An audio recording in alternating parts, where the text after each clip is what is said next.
Here we go. What's up, y'all? It's your boy, Dr. Henry. Trying to get back in business with the Political Soul Food podcast.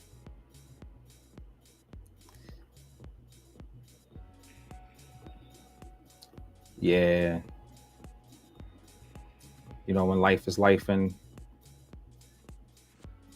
it's kind of difficult to like prioritize and get everything in order. But talking about the world, talking about the meaning of life and all of that is my passion. So it's not something that I can overlook for too long. You know what I mean? I'm curious about why things are the way they are. And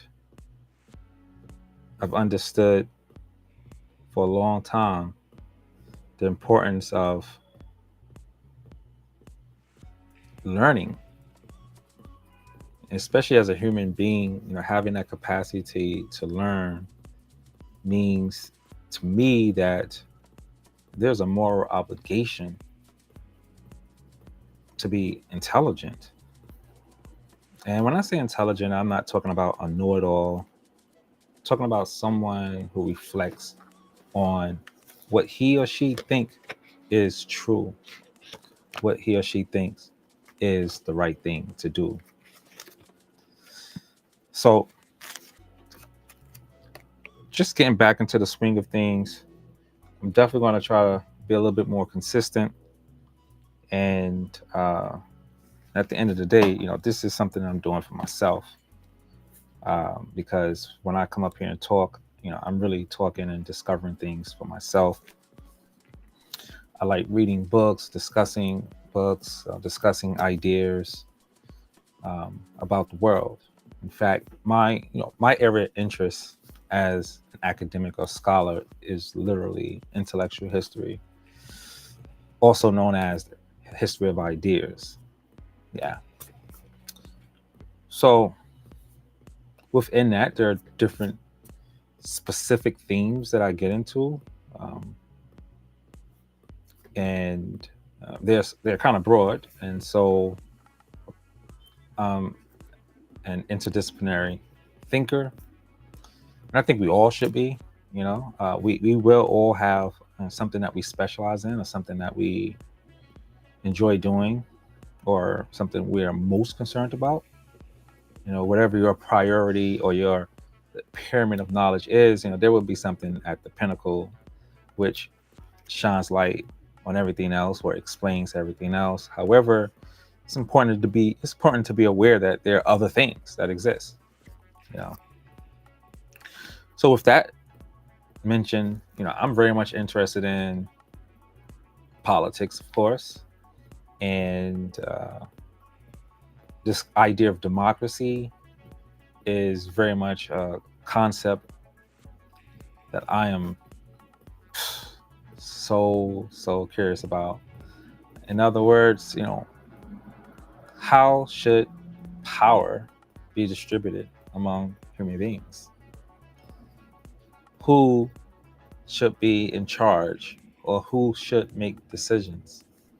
And I think so far democracy is the winner, but it's a very challenging process to carry out, and it's a work in progress. And we could talk about that if y'all want.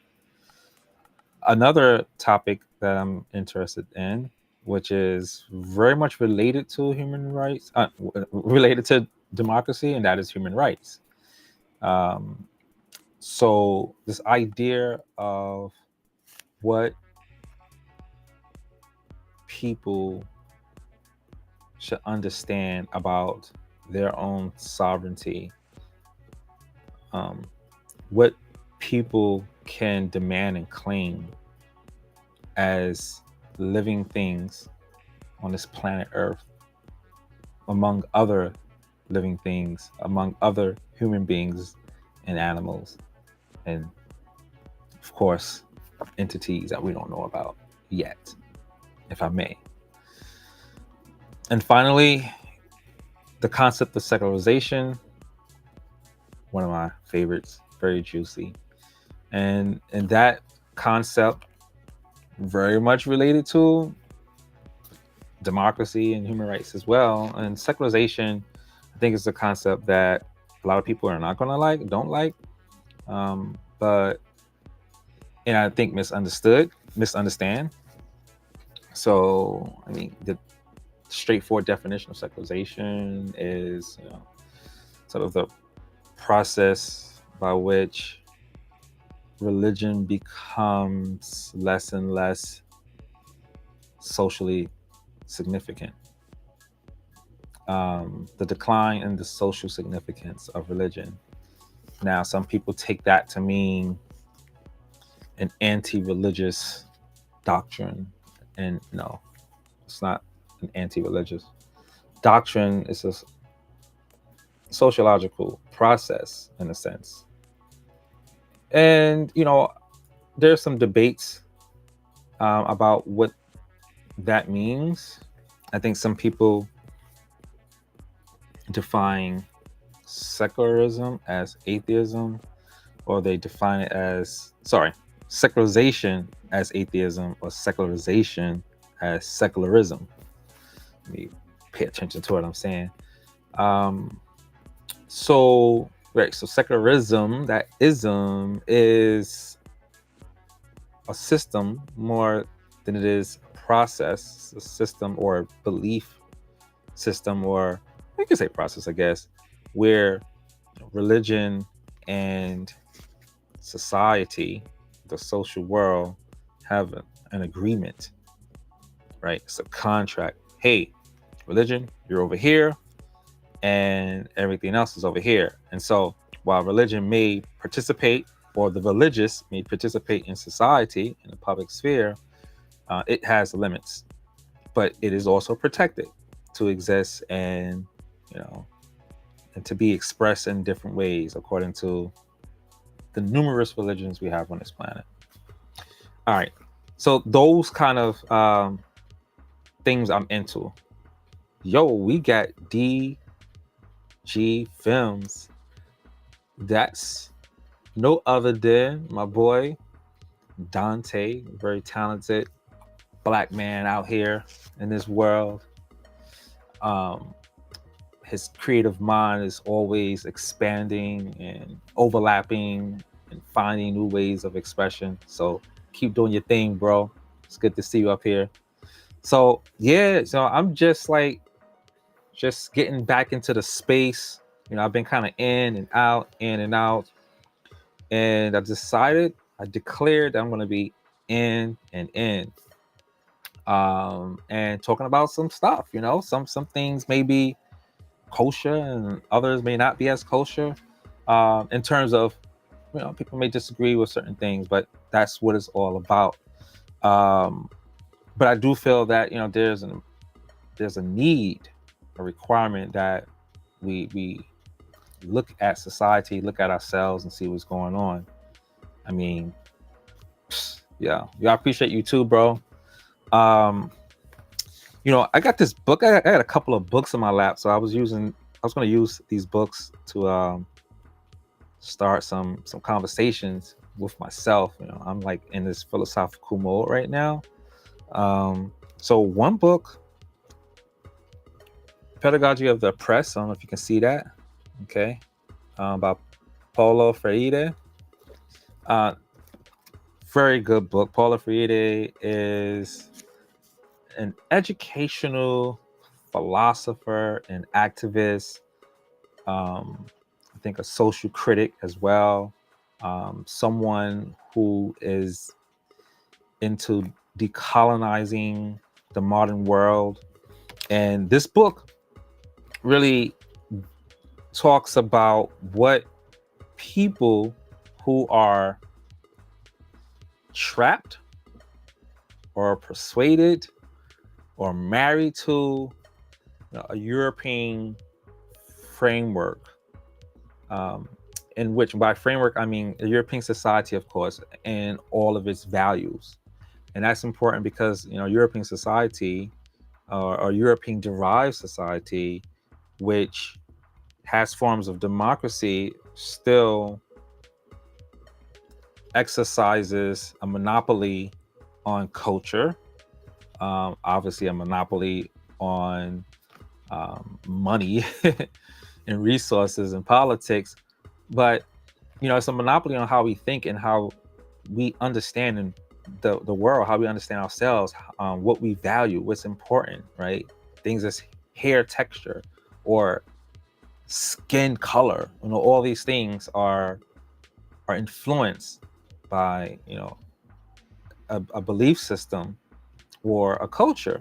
And so this book talks about how to educate those people who are in such a society but getting the shorter end of the stick. Right? And so what kind of education is that? What does it look like? How does one teach it? How does one learn it? And you can go almost anywhere in this book and pull out some bars, some bars that make you go like, oh wow, this stuff is real. And I got this book, it's scribbled up all the way everywhere. So let me read something. I just thought at y'all for something to think about and discuss. Man, let's see here. I don't want to take too much time thinking.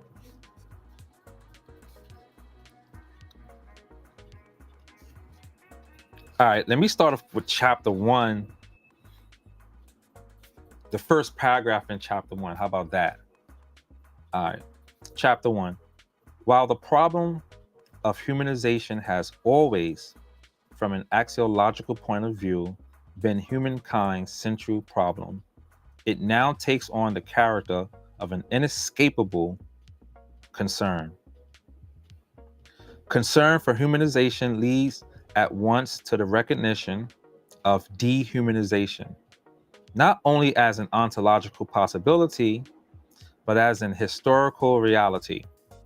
And as an individual perceives the extent of dehumanization, he or she may ask if humanization is a viable possibility. Within history, in concrete, objective contexts, both humanization and dehumanization are possibilities for a person as an uncompleted being conscious of their incompletion. Whoa. So now, one of the things about my boy, he will drop some words, right? So I always say, have a dictionary ready. And so let's start dropping some words in the dictionary here. And so this is like one of the ways I, recommend people to proceed with reading or thinking about things, right? And so you read something and then like, all right, the author may drop some words that you're not sure about. That's not the time to close the book. It's the time to dig in, all right? You dig in so you can move forward, all right? Not every word needs to be like fully understood, but some words need to be understood well enough so that you can say, okay, I see what you're saying. So axiology, the study of the nature, types, and criteria of values and of value judgment, especially in ethics. All right. And, I was just talking about values, right? So he's very much concerned with how we understand the world, because the way you understand the world, you're going to prioritize things as good or beautiful or true, right? Yeah. So that's the issue. So when we go back to that first sentence, while the problem of humanization has always, from an axiological point of view, all right, from a view of understanding and making judgments about the world, all right, the foundation of that, right, what's good, what's bad, what's true, it now takes on the character of an inescapable concern. And what is that concern? Concern for humanization leads at once to the recognition of dehumanization. Okay, so as we become more concerned with humanization, what is ethically correct, or what is moral, okay? What entails the just conditions for one to live in, right? Not unjust conditions, not conditions of bondage, okay, or servitude. So when we have a concern for humanization and that process by which we make a society humane, just, and good, right? That leads to the recognition of dehumanization, right? Not only as an ontological possibility. So let's type in ontological. I love all these philosophical terms. I love the study of ontology. This is a cool word. So relating to the branch of metaphysics dealing with the nature of being. All right. That is an ontology, is a description of the concepts and relationships that can exist of an agent, of a community of agents. All right. So here's another one. Showing the relations between the concepts and categories in a subject area or domain. All right. Boom. And I like to just, when I, teach, sometimes when I'm doing philosophy or whatever else, I like, I break down concepts, but I also like show, like say, listen, this is what you got to do. You go in, you listen and check out these words, break them down, see what it means. So since we have the word ontological, we do ontology, a particular theory about the nature of being or the kinds of things that have existence. So ontology deals with the things that exist. Let's say as opposed to metaphysics or the spiritual. All right. So let's continue. There's so many rabbit holes in this, right? It's like, yo. So not only as an ontological possibility, as something that can exist, right, in the here and now, but as an historical reality. And as an individual perceives the extent of dehumanization, the more we can see what is dehumanizing, he or she may ask if humanization is a viable possibility. Can we make things better, right? And when we think about different moments in history where certain groups of people, like Black Americans, live in inhumane situations, we think about, people have thought about what could be done to change that. And when I say people, the very people who are in that situation, like my ancestors, you know what I'm saying? All right.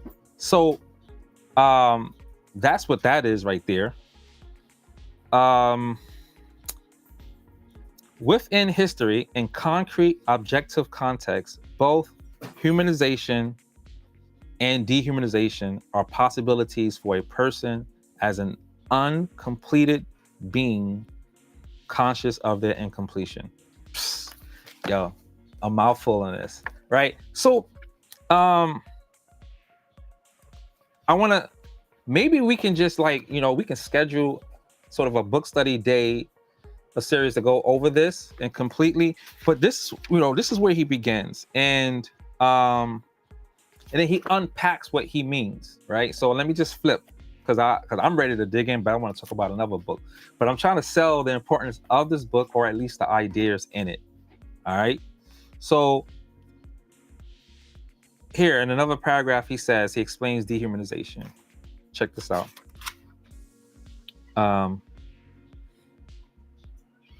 Here we go. Dehumanization, which marks not only those whose humanity has been stolen, but also, though in a different way, those who have stolen it, is a distortion of the vocation of becoming more fully human. Oh, shucks, he just dropped something deep, right? So, yo, check it. Let me just break this down real fast. So again, Dehumanization, right, is that process of stealing people's, humanity, right? Unjust conditions of life and stuff like that.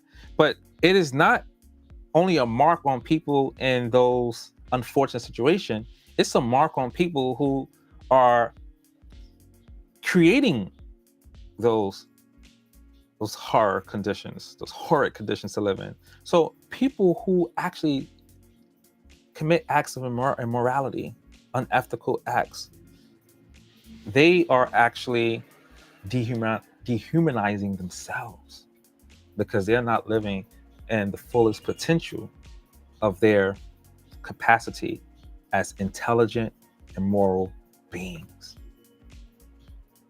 So it's like sometimes people do crummy stuff, right? They do evil things because they're in a position of power or have wealth or fame, and they think it's all good, but that's evil. And we don't, well, you got people who praise that, but they're only praising it because their value system is thwarted. But when you think about that person and all that he or she could really be within themselves, how much of their talent and how much of the joy that they can really have, because a lot of times people do cruel things because they're unsatisfied with themselves. You know what I mean? I don't want to make this into some self-help kind of, mentorship talk, but nah, your boy gets you thinking about a lot of stuff and understanding the situations that we get into, especially politics, right? So I just think that this book is a dope book to really wrestle with, to expand how we understand society and how society acts on us and how we influence it and all that good stuff. You know what I mean? Yeah. I might come back to this book. There's a lot to say in this. Let's go to another book. My boy Obama. So here's a book here. Let me bring this up. It's called Obama and the Middle East by Fawaz A. Jurgis. Okay. So Fawaz A. Jurgis is a scholar in international studies who's an expert in Middle Eastern affairs. And he wrote this book about Obama's foreign policy concerned with the Middle East. And it's a very critical book. He's very critical on Obama, but that his criticism are very insightful in many, many ways. I'm almost done with the book and I'm going to write a book review. I got a website called allaboutbarackobama.com. Barack Obama, I should say, was the subject of my dissertation for my PhD. And one of the things about Obama is that he sits right in the middle of those three concepts that I told you I'm really interested in, like democracy, human rights, and secularization. But anyway, so this book is really dope because not only does it talk about Obama and what he did or should have done or messed up with in the Middle East, it gives us a history of the Middle East in modern history. It gives us a modern history of the Middle East, and within that history, it frames the relationship that America had and has with the Middle East. And I just think that at least that information, which you don't have to get from this book, but I think that information is very important and useful. I think really a lot of Americans, especially Americans who are distraught about the slaughter in Gaza. That's a book that can really be helpful, among many others. And I'll tell you why I like it so much, how I think it's impactful. So one of the main gripes that Jurgis has with Obama is that he wanted Obama to be bolder. He thought that Obama didn't live up to his rhetoric of how he's going to be a different president from previous presidents. And and he had this grand vision that was supposed to move the entire world towards peace, justice, and love. Everybody around the world, everybody in the United Nations gonna be like, yo, what up, dogs, right? Like that's what he kind of wanted from Obama. But so he's hard on Obama, like he points out, oh, Obama didn't do this and do that. However, his analysis is so objective that you see, and he tells on himself that Obama really had his hands tied, point blank. Very early on, when Obama came in 2009, 2010, Obama was really straightforward with Israel, straightforward with Netanyahu, until Netanyahu was like, listen, y'all are expanding too much on the Palestinian land, on the Gaza land, and that's not cool. We need to work things out. You need to take things slower. In fact, you need to stop the settlement development and then roll back to the boundaries that existed in 1967. And that's an important turning point, when Israel, after some wars, began to encroach on more and more land. And so Obama's like, we need to do a reset. Netanyahu pretty much went around Obama and to the United States Congress and said, yo, y'all gonna let him do me like this? I don't know if you remember when Netanyahu was invited by Congress to talk to them, and he didn't get the invite from POTUS, from the President of the United States. That's like, you the king or queen in your house, and somebody else just comes in and talking to somebody else, talking to your kids without you being aware of it, without your permission. Like, and talking about your actions in your own house, talking about how you use your third and your own money. Like, that's what happened. Right now, here's the thing. Judges got pissed because Obama didn't follow suit, and Obama slowly but surely kind of like left it alone. And he's like, yo, that's whack, bro. What's up with you?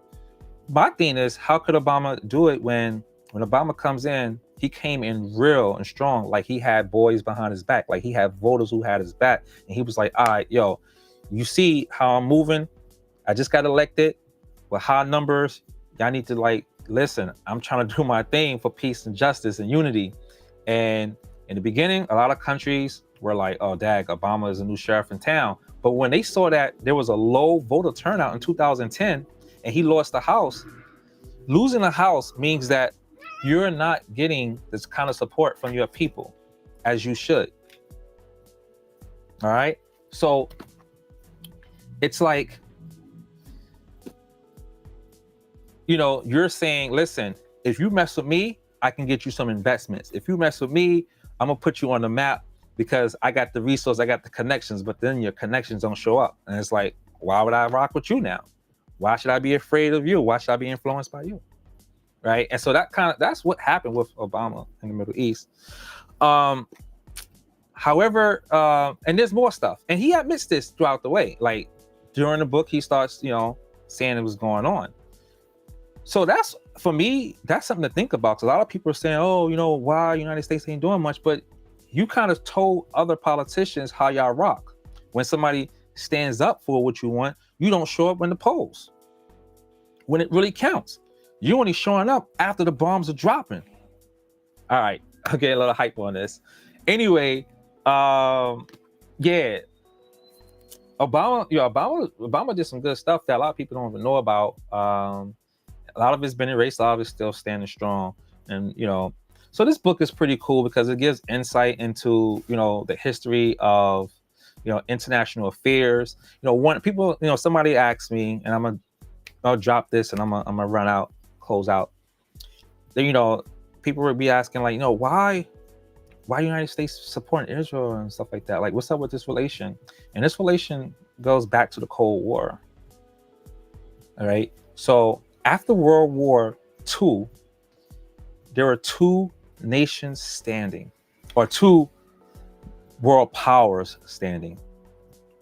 while all the other countries like France, Germany, Britain, while such countries are rebuilding literally from the ground because bombs dropped on each other, um, the United States and the Soviet Union, which was a confederacy of nations, satellite nations around Russia. Russia was like the big boss and had a bunch of other nations.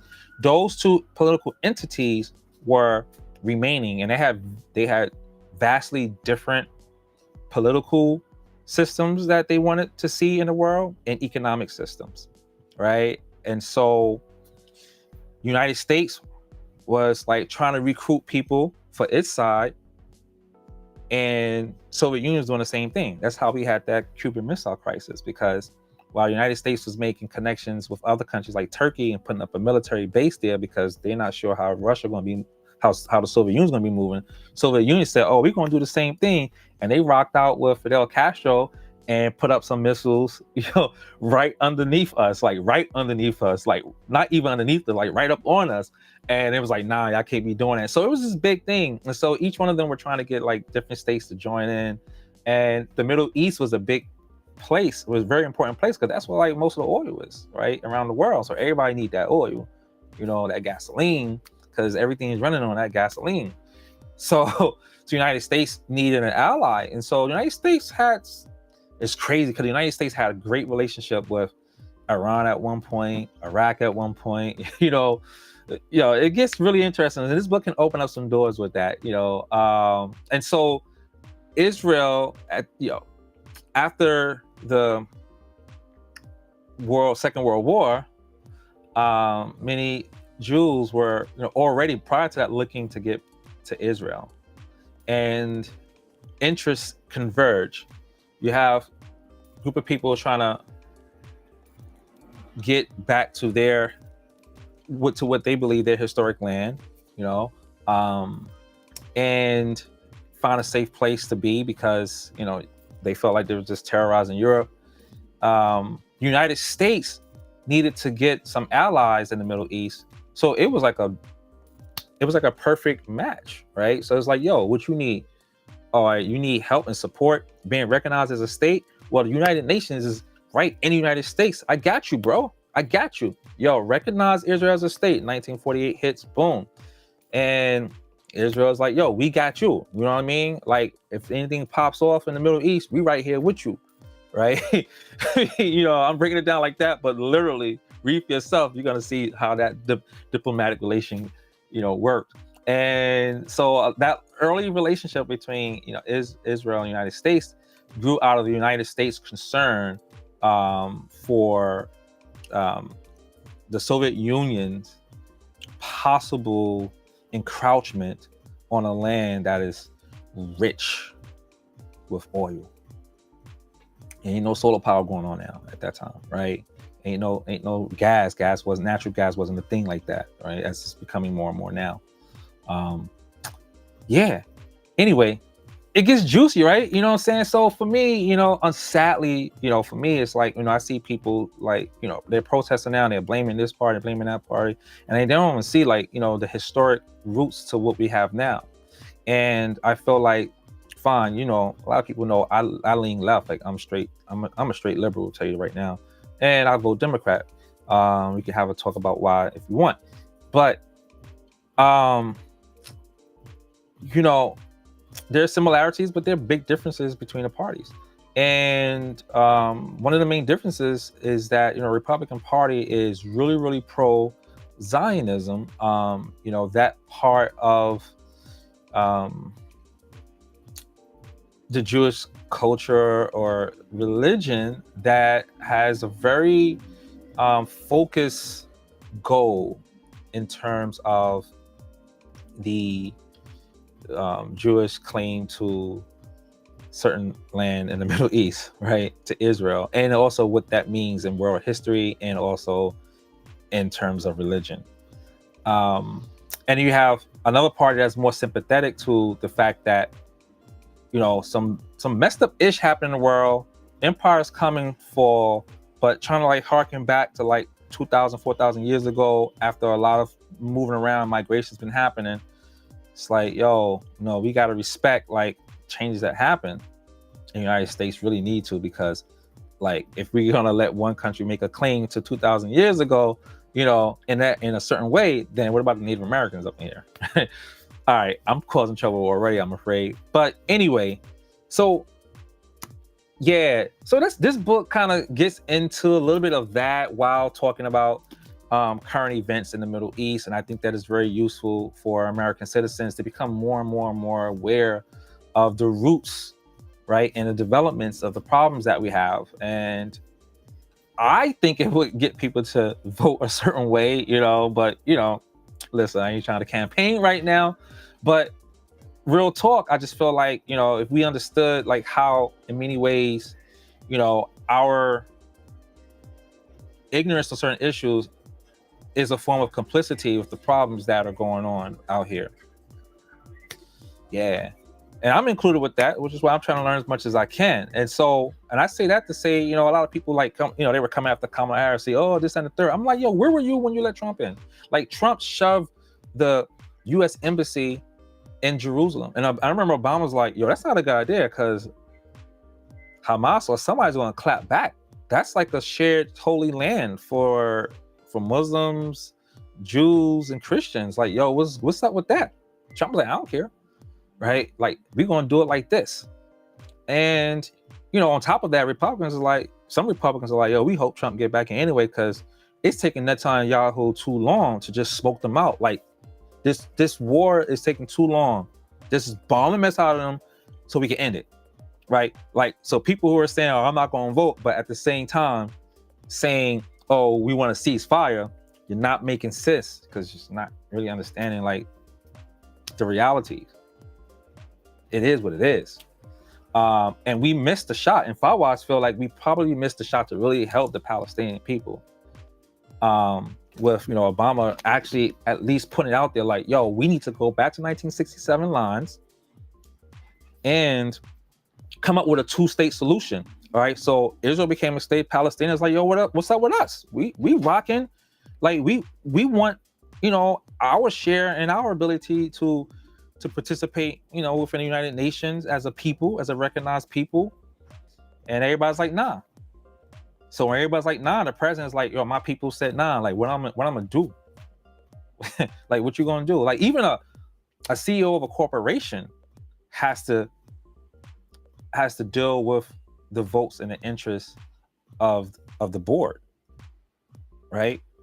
People have started companies and got kicked out because of their board, because of the people who got stock in it, right? So a president got a lot of power and influence, but it doesn't exceed the board. It doesn't exceed the investors, and that are the voters.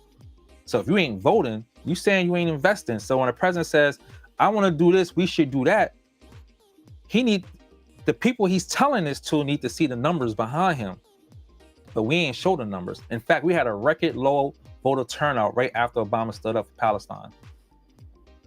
Anyway, let me just chill on that note. We'll talk about some other things. Before I cut out, one thing I need to talk about, bro, is, some Black history stuff, bro, Black politics stuff. So there's a lot of competing theories, and I hate to even say it, theories on the ancestry of Black Americans. Are we Moors predominantly? Are we indigenous, the real Native Americans, or are we from West Africa, or are we Israelites? I'm gonna leave my car right now out here. We are descendants of Africa, particularly West Africa, with some seasoning for, different, immigration, migration reasons, right? Migratory reasons, people hooked up with somebody else from a different kind of, town and say, yo, it's good. We need to talk about that. So I'm cooking up a lecture that talks about the out of Africa hypothesis in terms of like the origins of human beings. And then I want to talk a little bit about the Atlantic slave trade. So these are going to be like multi-part lectures that I do. I'm going to see how people react to them. and there'd be like a part one, like no more than 5 parts for these, but that's coming up. And if you have any ideas on some stuff, let me know, right? If you got a topic, let me know. I love doing research. So if we don't got time to do research, I will find time. Yeah, I'm gonna be doing that. And when I'm not doing this, I'm out here doing some filmmaking. All right. So listen, peace and love, everybody. And y'all have a great night. And thanks for tuning in. All right, more to come. Political Soul Food with your boy, Dr. Henry.